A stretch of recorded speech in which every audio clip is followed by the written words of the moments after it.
Hi everybody, Dan Ullman, Matt Bernier, the DRF.com Formulator Race of the Day for Saturday, July the 15th, race number 9 at Delaware Park. We're going 1.25 miles. It's the Grade 1 $750,000 Delaware Handicap.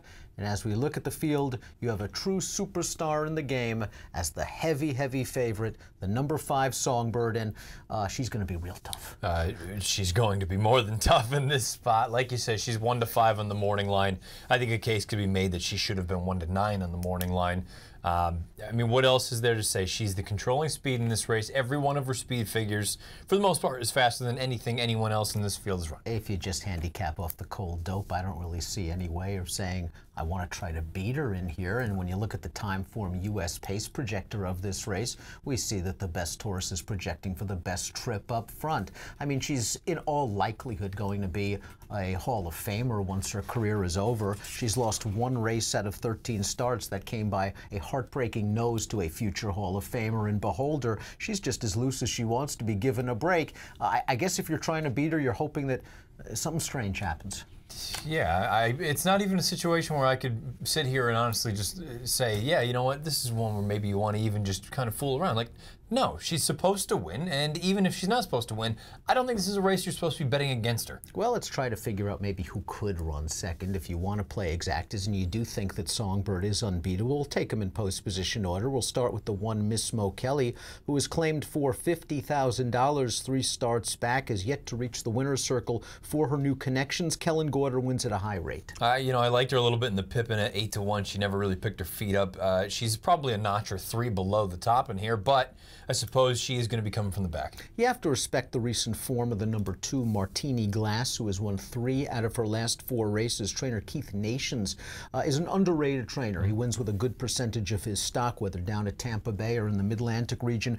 But if she couldn't put away Power of Snunner, a filly, a mare at this point that has a habit of running second, I find it hard to seeing her upend Songbird. Yeah, she can't beat Songbird, but I suppose you could say that the race within the race, she could win that. She could run second. I think a lot of folks are going to say that the most likely horse to run second is the number 3 Weep No More. I mean, heck, she's a Grade 1 winner. It just seems like she's woefully off form. She hasn't gotten any better since that upset win in the Ashland in the spring of 2016. Rusty Arnold adds blinkers trying to wake her up. Yeah, I mean, let's be honest. Draw a line through the Ashland. She's not that fast. She's not any faster than anybody else in this field. I don't think she should be the second most likely win candidate. Trainer Kieran McGee has done a great job with the 4 line of best fit. Ever since taking over her training, this one's won 5 of 6 starts. She's riding a 2-race mini win streak coming into this race. She's got some tactical speed, and she likes to beat you. She's won 15 times. Yeah, I guess if I had to pick someone for second, maybe it would be her, because I kind of feel like this race could very well be a merry-go-round where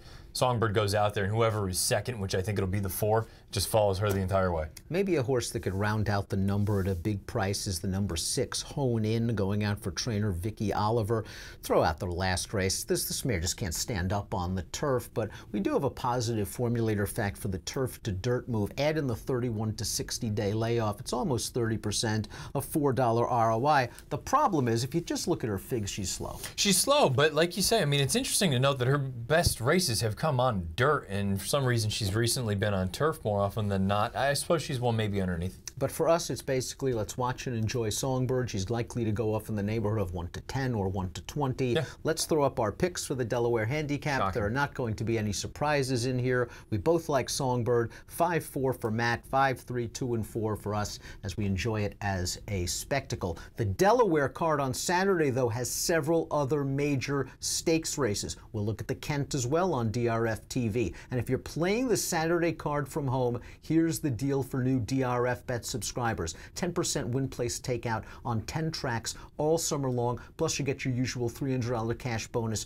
just by signing up. Head on over to drf.com/take10. Approximate post time for Songbird and the Grade 1 Delaware Handicap is 5:30 Eastern on Saturday afternoon. Good luck.